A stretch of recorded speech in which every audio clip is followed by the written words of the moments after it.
Hai, abang nak goreng ikan je hari ni. Maklumlah bajet dah lari semalam joli sakan kat KL sampai tak ingat dunia. Jadilah nak alah perut ni. Abang ada bela ayam. Kalau sesak ujung bulan nanti abang makanlah seekor dua buat masak rendang campur daun maman. Badan dah bau hangit, nak kena mandi dulu baru segar. Jom ikut abang pergi ke sungai. Abang ni memang suka mandi sungai. Maaf lah ya, angin banyak makan petai.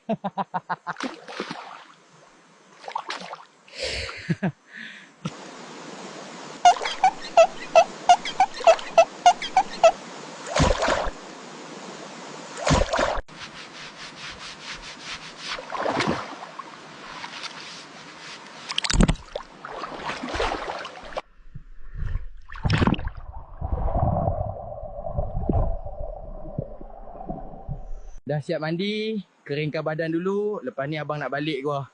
Nak bersihkan rumah, buat apa yang patut. Kita jumpa lagi nanti ya. Bye.